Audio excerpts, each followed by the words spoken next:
From the heart of Dubai, where tomorrow is being built today, to the world. Welcome to the CTO Show with Mehmet. Here, we redefine technology and reimagine possibilities. With Mehmet, delve into the riveting realms of AI, cybersecurity, and digital technology. Experience the thrilling highs and lows of startups. Immerse yourself in the spirit of entrepreneurship and witness the future of business innovation being written in real time. Now, without further ado, let's tune in and explore the future.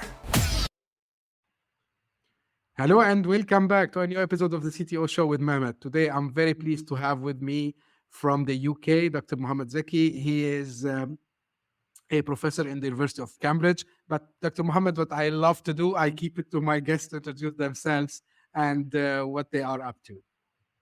Sure, Mehmet. Pleasure to be with you in this show. Just a quick brief introduction of myself. As you introduced me, I'm an academic in the University of Cambridge. But also as well, I'm running a research center called Cambridge Service Alliance, which is an industrial consortium as well. We do a lot of research in areas like artificial intelligence, customer experience, services in general. My background, I started as an informatic person. Then I worked a little bit in industry. Then I decided to go academia back. So I did my master and PhD in the business analytics area, machine learning, AI, big data at that time. Then I joined Cambridge in 2013. And since then, my whole expertise and research is around how we can use AI to design and manage customer experience, create new business models, etc. That's probably a brief background where I'm doing research into. Great. Thank you very much, Dr. Mohamed, for being here today. And actually, it's something I love to do, blendings, a lot of things. So I mix tech with business. But because we're going to discuss today about, the areas that you mentioned, data analytics, customer experience, and AI. So would love to hear it from not business perspective, but from academia perspective, because actually, from my humble experience, I know that things start at academian level, and then sometimes, they find use cases and take there. So let's start, from, like machine learning and customer experience. How because it's something I started to think when I read your article before I reached out to you. And the first thing, question that came to my mind, how does machine learning contribute to enhancing customer experience in today's landscape? Can you elaborate a little bit on this part? Sure. So I think they contribute in two things. One, if you like, the design questions, and also as well, the second one, it's the management question. So when it comes to design question now, most of products and services, digital, if you like, platforms, integrating this new emerging technology like AI, they enable us to provide a seamless experience to our customers. So that's probably the design part, right? So how we can understand our customers better in the back of this and what kind of preferences they may need. So I can involve this in the design part. And when I am talking about design here, it's actually how we can integrate the digital channel with the physical channel and the social elements as well. And that's a big problem with a lot of firms. They are struggling at the moment with, because sometimes you're thinking only from the digital part. So how can I make the capability of the digital work, right? And then I'm not integrating this well with my physical journey, and also as well my social interactions with my customers, right? So that's me. If you like, there is no consistent experience that the customers, when they interact with the firm, have a lot of challenges, right? Because I can work with your tech very well, but then when I go and integrate this with physical, is not working somehow. And also as well, the social part is not working. A very good example, let's imagine I am buying a product, right, from a specific brand. So I go first of all to the online presence, like on the platform or the app, right? Then I'll check that product. It exists in one of the branches close to my home, for example, or house. So the first thing I want to go and experiment and try this product, see if and etc. Right. So I don't want to buy it straight away from a wide platform. Right? And when I go there, right, I don't find the product. Although in the digital channel, right, you will find that the product is it's in this kind of store. So that's the integration between, if you like, the digital and the physical is broken. So if you go now back to asking an employee inside the physical store, so that's the social interaction part, right, with the employee inside the organization. And let's imagine a scenario where the employee doesn't understand or is not knowledgeable or she's not knowledgeable enough about what is this product is, etc. And that's break the relationship now between you as the customers and the brand, because the whole experience now become very, very bad, right? So probably I come out from the experience that I'm not going to visit the store, I'm not going to buy from them anymore. And hence, this is where, for example, some of the brands loses customers in this kind of misalignment of not integrated channels. So that's probably the design question part. So how we make sure even we are including not only the AI, the digital components in general between, and make sure that the design is really consistent and very great experience integrated so the customer can still work with us. In the management part, really, this is where a lot of example where the AI could be used to help us to manage the experience better. So traditionally, organization again relying on metrics like net promoter score, overall satisfaction, customer effort score, like survey metrics. They enable us to understand customer preferences, how the service went, how the experience went, and etc. And they just go and do some general statistics. Our customers, 80% are customer happy, we have 20%, for example, not happy, and how we can recover some of these issues. Now with a lot of these kind of new digital capabilities and integrated again with the physical and the social, a lot of data will be generated from this platform. Actually, this is one of the key promises of the digital at the moment. So we are trying to engage better with our customers. We are trying to get closer from our customers. And we try to inject a lot of data that comes from these channels, right? It is where you can apply the AI and analytics to understand the customer preference, what they like, what they prefer, what they need. How can I customize and personalize journey based on their preferences, right? And how can I cluster them? How can I understand who is valuable for me, who is not valuable for me? And this is can enable now to use some of these capabilities like predictive analytics to predict behavior, to predict the attitude, right? Predict, what I can offer for my specific segment of customer, the things that we personalized experience in general, right? So how can I personalize it? And hence, this is a lot of capabilities now that we can use and integrate what I call it attitudinal data that can be generated from specific sources of systems. Also emotional data, right? So that comes from our reviews, from our communications call centers, right? From CRM systems and etc. And then what we call it behavioral data. So that could be, for example, our sales transactions. And that's now again going beyond. I'm just relying on one metric to tell me whether my customer is really happy about the service and the journey I'm offering them. Now into more rigorous approach, right? That I'm integrating different data from different systems to enable me really to use capabilities like AI to predict whether my customers are loyal or not, right? And if they're not loyal, how to get them to become a loyal customers in a sense, by understanding obviously the behavior, their attitude, their qualitative components as well when they are expressing this in different channels. That's great explanation, Dr. Muhammad. One question that came to my mind, because you touched base at the end a little bit on the metrics that they need to measure and track. Now, what is the best way to figure out what all these metrics? Because it depends. I know that it might depend from vertical to vertical. So, for example, the metrics in the retail vertical are different, let's say, from manufacturing. But I mean, what are the traits that would determine? Okay, let's focus on metric 1, metric 2, metric 3. how do they choose these metrics? I think the metrics is helpful, but I think before the metrics, we need to build a culture internally before we go to the metrics themselves. And this is where we call it how to become a customer experience-centric organization Mhm. in general, regardless the sector that you are operating on.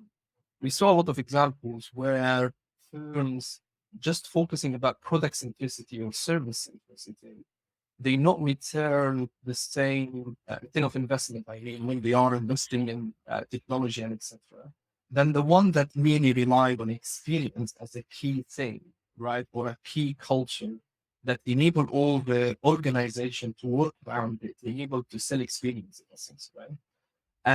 And the differences here is really unique here. So the one key thing is actually you need to think about the shift, the attitude. So you need to go from I'm selling a product and I'm selling a service and I'm trying to get some margins from these products and services and profitability in a sense into sustain a growth by loyal customers that keep all the time come to me and actually they are become my advocate customers that go and bring more and more customers, right? So I think this is one of the key aspects of the organization we need to think about, that shift to the attitude, shift to we as an organization not selling only a product or service, we are selling experience here to our customers. And the second part here is actually, again, going beyond one function, like I have a marketing function who's responsible to, if you like, communicate my products and service ideas to my customers and also measure it, like you said, by specific metrics, like net promoter scores, etc., into more become a wider perspective, right? Really all of us, from the CEO to the typical employees that interacting with our customers, all of us really into this customer centricity perspective. So that changed a lot, how we are measuring it, how we are managing it, etc. Now, when it comes to really the metrics and the measurements, come back to your questions, you need to think about a couple of dimensions here. One is the superior performance. Every customer, when they are interacting with your firm, they are really looking for a superior thing. I'm not going to pay money, right, for a service, especially for a service or a brand or a product that has a lot of competition, right? So I can use this company A, right, to buy from, and I can use company B. So again, it's my choice here as a customer. And I will choose typically the one that perform well, right? Perform better, right? I think the second element here is the quality of the service and the product that you are providing, or the quality of the journey. So if I have a seamless experience with you, I don't have any hassle when I'm interacting and engaging with your company, I would prefer is so actually how firms can measure quality of whatever they do over the times to the customer. So that's going to be translated into the metrics that they should focus on. I think there is an element of adoration, I call it, or emotional attachment with the firm. And we saw this a lot with a lot of brands. So I don't want to put just names here, but you can see when Apple, for example, tomorrow initiate a new product out, there are people queuing right outside Apple Store. So that shows emotional attachments with the brand design, with what they are offering, what things they are doing different than any organization. You need that similar kind of customers loyal to you, coming to your brand when you are initiating new product and service. So that emotional element and adoration about what you do is quite significant when you are managing and also designing your service to your customer. I think the fourth element is why a good service and product, but if not translated into a quantification of profit, there's something wrong here, right? So customers like us, adore us, but they don't buy from us. It's not a business metrics at all. So how you really go to the behavioral aspect, are the customer rebuying from us, repurchasing product and service? They come from, we are issuing new product and service, and etc. Then I guess the last part is the communication. So if the customer really happy about our product and service and quality, rebuying from us, how to what extent he or she become if you like, our advocate customers who's telling others around our product and service and convince them, right, as well. Sometimes they become your fan in essence, and they become try to tell people about your products and how they're good and services. So I guess this is all the key measures or key dimensions. But before you go to the dimension, you need to build the processes, the capabilities, the attitude shift from selling a product and service experience in essence. Yeah. And I like the example of Apple, and there are like some other brands that they do this very well. And it's, the customer experience. People, I think they mix it, Dr. Muhammad, with just one aspect, like it's the website, or, it's just, but I think it's the full journey, right? Like it's not only, like, okay, how I purchase this. And I think there's a lot of examples of even after sales also, it's like a customer experience, right? So pretty much, I love this example. I know you mentioned in a previous interview something related to uh, data maturity. I mean, or digital maturity, sorry. So, what is this digital maturity and how it helped in crafting a seamless customer experience? And also, like an add on question, if I am new to business, how I can achieve this maturity as fast as possible? I think this is still a question about capabilities, I was saying. So if you want to become a customer-centric organization, and digital obviously on the heart of this, right? So all organizations now have a strategy or a ways to think about how they transform their business. That's specifically for established firms who are shifting from what they were doing into using digital to become enablement, right? To what they will offer in the future. Also, this is relevant to startups, new businesses in essence, which is I'm thinking mostly they are doing this well because sometimes they quite fresh, they quite new, they don't have that legacy businesses that typically they have. The back to the maturity question that I was referring to. This is one of the key challenges with a lot of firms. They are grappling this because of that integration between this digital and physical and social needs a lot of complexity here, right? Integrating different systems, applying new capabilities of AI, for example. Let's shift into an Amazon Go store, for example, right? That's a good example of digital, physical, and social in one place, right? So if you go to Amazon Go as a store, you'll find a lot of sensorial IoT solutions, cameras, and capturing visions and images and etc. All this on the cloud, mobile apps as well. So you get inside the Amazon using your account to Amazon Go. You go and choose your products, and the whole thing is about seamless experience. I go, I buy products, right? I go out without queuing for a cashier or or paying the money. It's actually everything will be counted in my digital wallet and paid automatically after I go out, right? So that's an example of how complex will be a place that integrating a lot of digital capability. Now imagine there are not mature capabilities here from the digital and it's integrating with the physical and the social element. You will have a very bad experience, obviously. So let's imagine I go inside Amazon Go, I put my mobile app to get me in, the barrier doesn't open, right? For example. Try it once, twice, so you're probably on leave, right? Because it didn't work. So that's an example of a technology that didn't work, right? And something glitches happening that doesn't enable me as a customer to get in the store. So the whole value proposition that you are offering is done out in the window.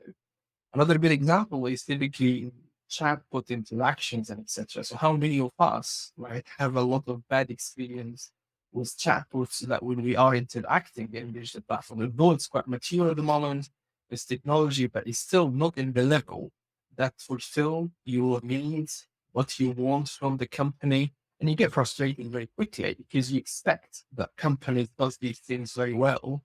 And when you try to interact and engage, it turns out it's the opposite, which make you decide sometimes that you're not going to buy from this brand and etc.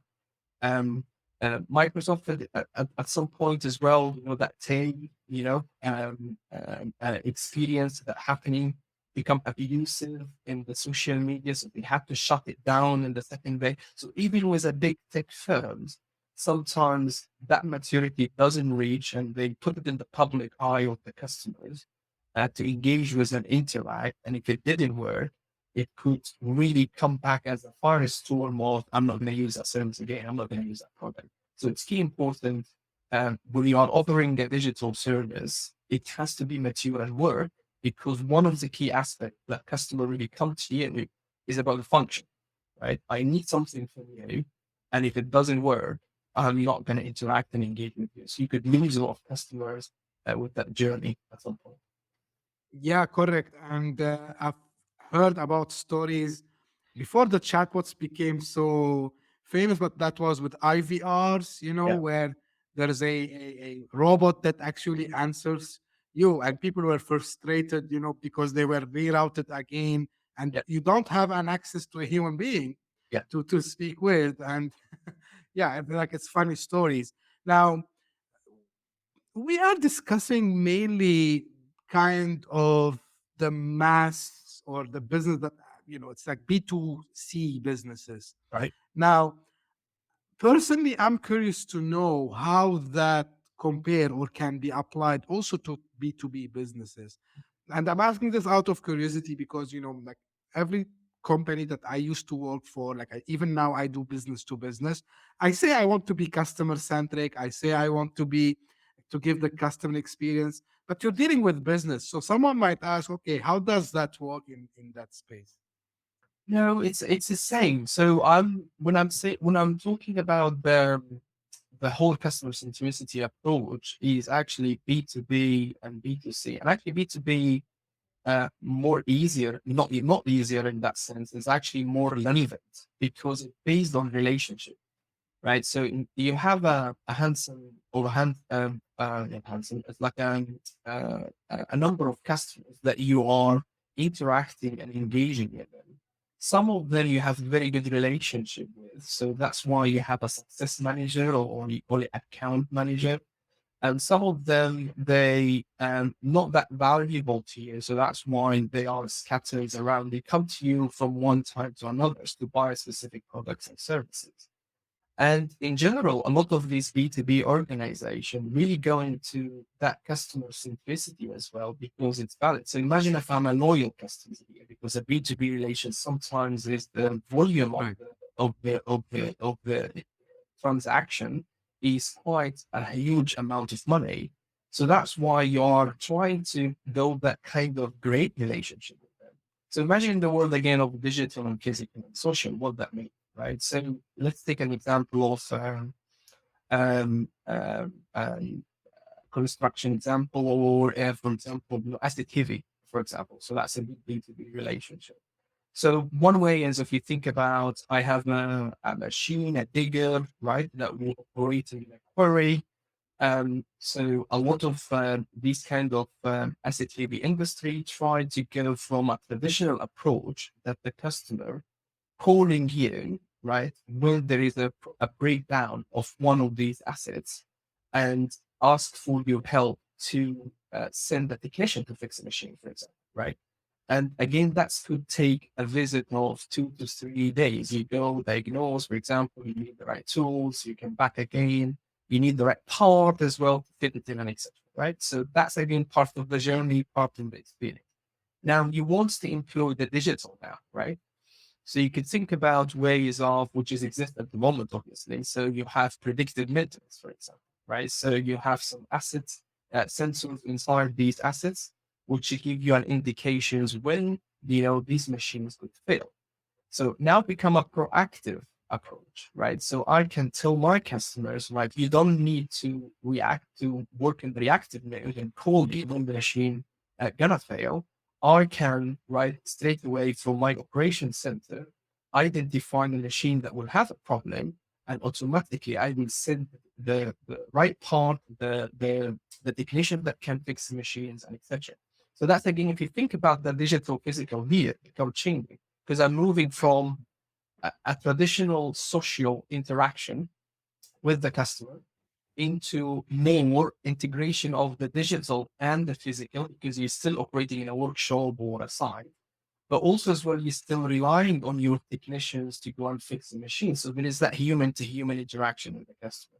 Now think ahead a little bit. Hopefully in the future, we'll have a digital twin of this asset, right? So this is a lot of discussion at the moment, specifically in these sectors, applying, capabilities like digital twin to automatically, at some point, autonomously fix some of the errors at the machine itself without relying on the human element as well. So you don't send the technician to close that loop and make it faster in terms of fixing the machine automatically. So again, now you are relying your resources over the time to go more into the autonomous solution, autonomous, digital twin capabilities.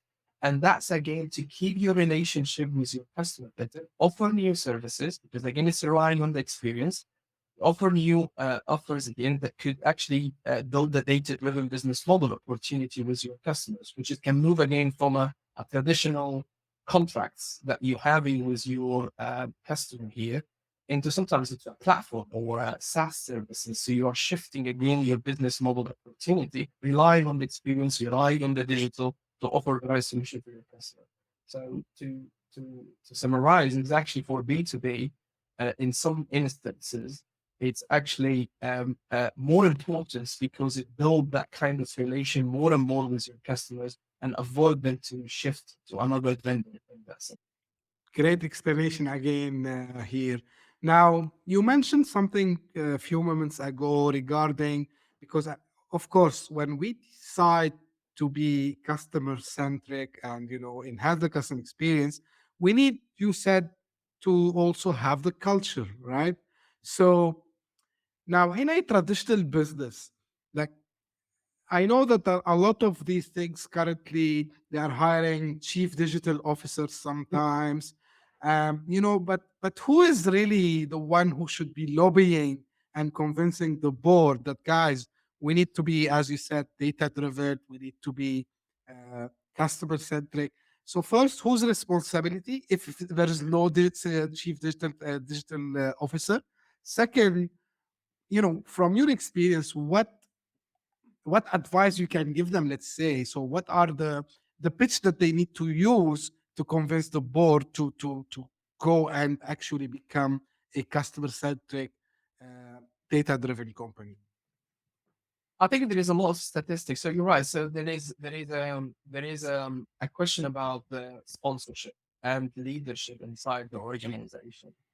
And my view in this again, if you really keen to become a customer centric organization, because we are living in experience economy. So if the board doesn't uh, believe that we are in this kind of economy at the moment, there will be a problem. And actually, the millennium, the next generation of employees, the next generation of customers are re-opting in this kind of phenomenon, right? They are more into this and they can switch easily from one brand to another. And actually, this is the danger of this. And actually, customer really need more and more. There is a lot of, if you like, market research statistics comes out of it, very significant that consumers need care about their businesses. They list speed, convenience, consistent experience. Like you said, if they go to a website and they found it quite not in a good shape or dodgy or whatever, they wouldn't go and actually interact with that digital platform at all. So come back to your question, all these kind of statistics, it has to convince the board. Has to be initiatives inside an organizations toward that shift in attitude and etc. Who should be responsible in this? That's the context question.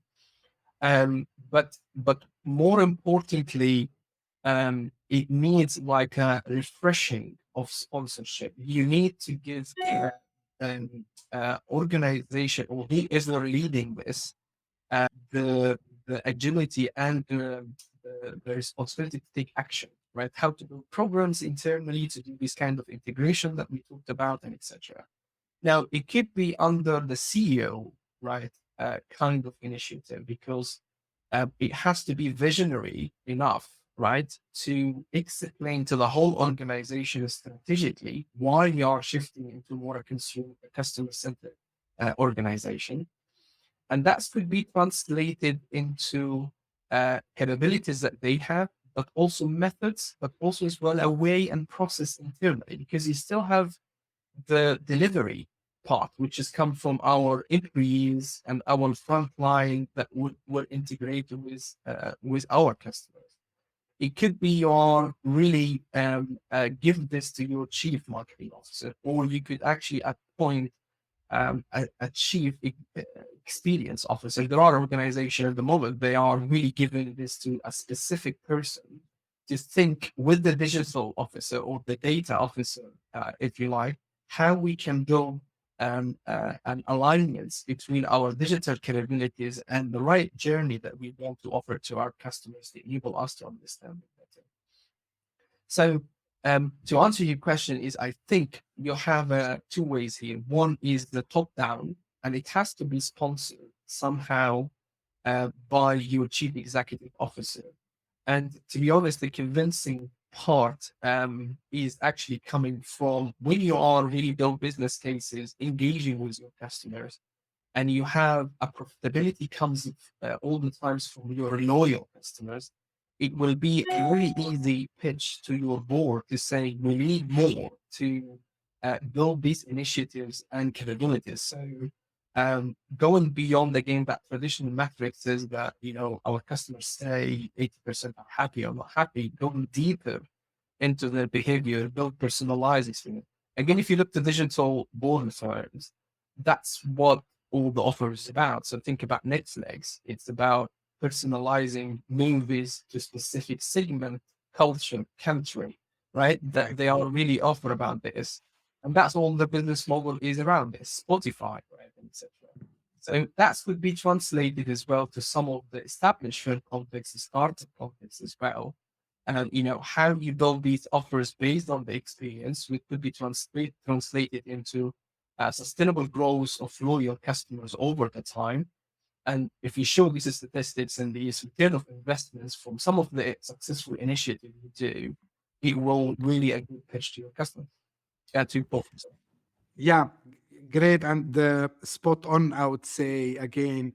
Now, you mentioned something about digital twin. So, and I'm not asking about digital twin necessarily here, but what are other emerging technologies you are seeing having or being able to play a role, maybe now or in the future, to enhance the customer experience? I think there is a huge shift now into this autonomous AI solutions in general. That should be a combination of new emerging technologies, not one technology per se.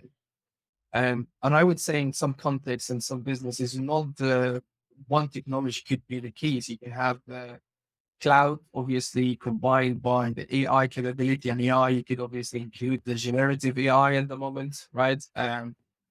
Quantum computing as well, you know, so where you have that huge computing power, and that can help in terms of driving these initiatives like autonomous cars in the future. You know, we're starting to see some example of this at our, if you like, economy at the moment. Like there's a lot of experimentations about these autonomous taxis, autonomous vehicles, and that's all equipped by this number of technologies that we're seeing. How to put them together and build that stack together, if you like, to enable that seamless experience to happen. But again, digital is not or new emerging is obviously a key component, but the more important how you integrate it with the whole physical journey and social journey, like I'm saying all the time.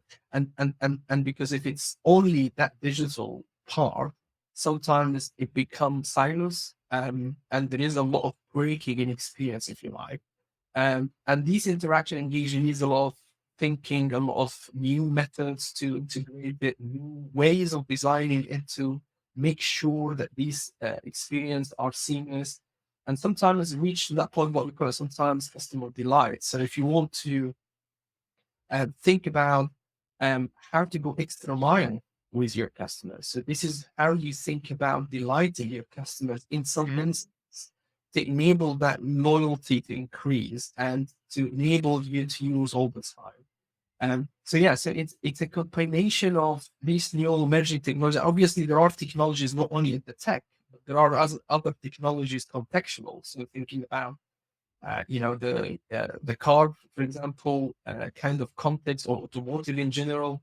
You need to think about battery, for example, at the moment, right? So how you combine the AI with different physical, if you like, technologies that will integrate in a specific context.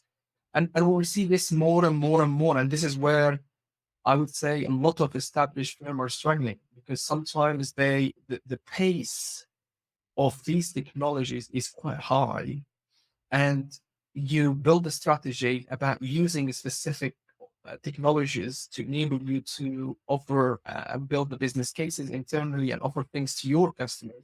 Then all of a sudden a new emerging technology comes out, then stop you right about doing things.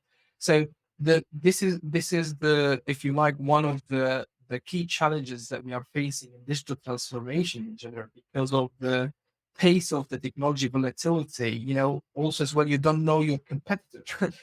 In some aspects, you can find some small startups comes from nowhere, competing with your sector. Who this company, right? And again, that pace is actually put a lot of pressure in a lot of executives and a lot of established firms in general.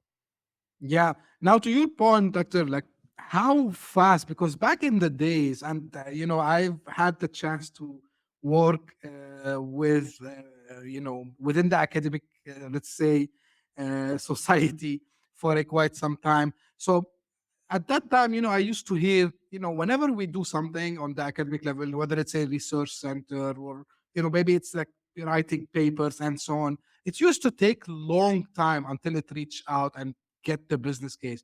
How things have changed now, and how fast actually, like from the work, for example, you're doing currently within your research center, how fast things are going from labs, let's say, to be a full-fledged use case that we can see and interact with nowadays. I think that is a very good question. So typically there is a pace between R&D labs and firms, and in general university labs as well, and what they do. And I think it's complementary. That's my straight answer. So typically organizations that we are dealing with, they have their own R&D activity. They do, they look as well to what kind of new technologies they should explore and experiments, and try to do all that project design thinking and try to get customers on board and offer services. But I guess the way I'm seeing the labs in academia, it's more looking ahead, right? So it's not about your traditional solving current problems that you're having with your customers. It's something should be looking at the next 2 and 3 years, right? And that's to give times for us as a researcher to think differently and think about different approaches, different methods, different frameworks, different tools. That's can help to shed some light about new thinking, new models, and etc. By the time it comes, it helps the firms, to get their thinking about that kind of concept, that framework, and to how they to be applied. So this is where I'm seeing the complementary approach. So R&D labs in general try to think about current problems, key challenges that the firm have, and how they experiment based. For us, we are thinking more about research questions, and that can think ahead a little bit in 2-3 years times what that means. And in sometimes this is complement these two approaches that is happening, and that's what we're saying. Some of our industry collaborators like to come to our events and engaging with our researchers, because they think it's quite going to be beneficial, give them new learning, new ways of thinking, new dimensions that they should think about it when it comes to offering these services or tools and training to their organization. So both of them we need, because to really the landscape of challenges is really complex. And we have our role to play, right, as an academic, and obviously industry have a role to play. And by complementing each other and coming and exchanging this knowledge and information, what you do, and can learn from them. And obviously we offer as well some learning, and they can learn from us. And we need more of these dissemination challenges. Now, coming back to the time frame of publication, question about time frame of publication, Yeah. goes out and dissemination. We break down these things into different things. So there is what we call an academic outcome. And the academic outcome is more sometimes in some publication, that's a lot. It takes times for rigorous review. Some of your peer review academics has to look about your work, try to criticize it, and you have to defend it until it's become agreed that this is a novel ways of thinking about things. So it takes its own time. But in between this journey, you do a lot of things to enable the message to go out. So some of them, for example, the show that we have with you now, sometimes you try to use some content generation, like a small brief blog activity. We do industrial events as well. When some of these kind of new ideas, we test it with them. We try to take some feedback about the approach that we took, the finding that came out from the research, and that can be incorporated to help us to put this publication to an end. Build practical kind of outputs as well, so we can put this into things like more practitioner magazines, right? So like Harvard Business Review, MIT, and etc. So in general, between the journey, the academic outcome could be outlined in a journal, etc., which is sometimes in some journals takes time. Right. You break these down into conferences, events, meetings, workshops with people, and also as well some of the practical outlets as well that help to get the message out there until the final publication happens. Great. Thank you very much for sharing all these insights. One question I think I missed, and this will be my final question for today, and I think we should have discussed this before, but that's fine, because we talked a lot about data and we talked about, about utilizing this, and you gave the example from Netflix and Spotify about, giving the experience, and you need the data to give this. So maybe it's a traditional question, but I love to hear different answers and from someone like yourself, doctor, because you are in the academia. So when we deal with data, we need, and I'm asking this for my audience who are mainly in the startup space and like co-founders, technical co-founders. I think there is a thin line, and between collecting the data and then being compliant, and about protecting this data first from theft, breach, and even encryption. Like this data can go like be hit by kind of a ransomware or something like this. So what do you advise, fellow co-founders, when it comes, okay, they need to collect data, but how they should deal with these, let's call them challenges, let's call them pitfalls, maybe, maybe it's like running on fire pits as well. So what you can tell us on this challenge? Of course. So I think there's the first question, how we can collect data. So especially for startups, sometimes established firms, they actually have the luxury that they have access to a lot of data internally, right? That's probably the first question. So we have classified this in a very, if you like, simplistic way. One is the internal data, right? So to you as a startup or a co-founder, right, have internal data that came from previous experience and etc. that you can rely on to enable to inject this into your products or AI product to enable you to come this to life, right? And or you have an external data that you rely on. We saw a lot of startups that relying on social media. I mean, ChatGPT, for example, the recent breakthrough for generative AI, the whole experience, the whole model or large language model is just relying on external internet data. Okay? So relying on the internet data to enable them really to train these models, to enable to become more intelligent. And this is a way that now people interacting with these kind of products in general. So the the more we saw a lot of examples from startups in general relying on these external data, unless you have access to companies and customers who are willing to collaborate and with you to give you access to this data and to enable you to do things with it, and you offer new value proposition to this. So this is what we call it customer data in general. And in Mhm. essence, a lot of startups operate, some of them operating in that space. So they try to pilot with customers and they want to prove that they have a new capability, new models, enable this to pilot, for example. So the customer agree to give them it. Now, we come back to the question: how can I use this data in a transparent, in a ethical way, in a also as well secure way, right? Right. there is there is there is a lot of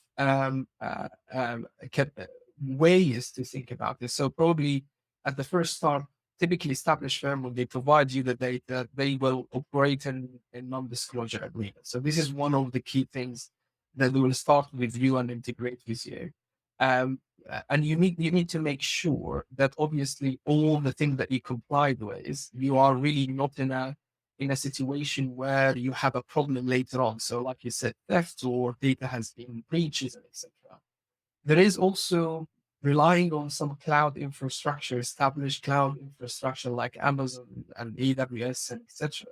They follow some protocols and some processes where they try to make sure the data in a secure servers, the data in a place that you actually have some compliance aspects, and you should really go with the one that you are really uh, your customer is happy with, right? Or the customer that all the data is really integrated with.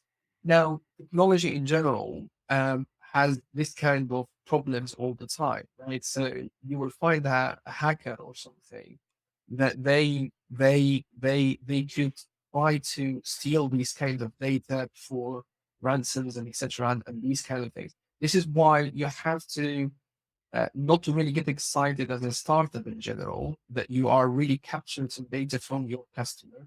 You need to put some protocols, how to save the data in a secure place, how the data could be really avoid any problems and issues, privacy protocols as well. Sometimes if you're dealing with customer data or the customer data, you need Mhm. to have these kind of frameworks and tools, GDPR issues, etc.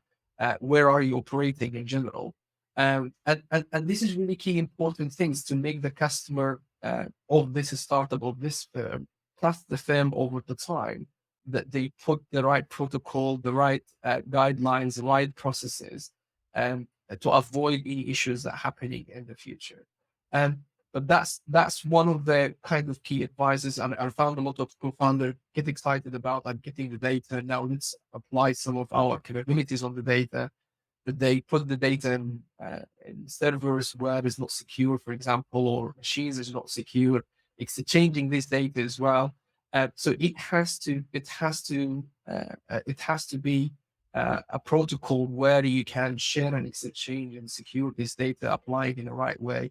And there is frameworks and tools and digital platforms can help you to enable you to do so. It might cost a bit money, but it will build that trust and great relationship with your customer or whoever give you access to that data. Yeah, 100%. And this is why I always repeat to founders, like Right. you need to take care of that, because you are dealing with something that actually you don't see it immediately as tangible money, but actually this is your wealth, because data Yeah. is the new wealth. Dr. Mohammed, really, I enjoyed the chat with you today. Was there anything that you wished I have touched up on to? Is there anything that you want to add? Maybe I Uh, didn't ask. Not at all. I think we covered a lot of items here, issues, a lot of topics, and I really it was a pleasure to be with you on this show. I really enjoyed that discussions, and hopefully it's helpful and useful for a lot of people who are watching the show. Great, thank you very much, and really I appreciate. You have a very busy schedule, and you have been generous with the time also as well. So thank you very much, and this is how I usually end my episodes. Uh, for the audience, I hope you enjoyed this episode.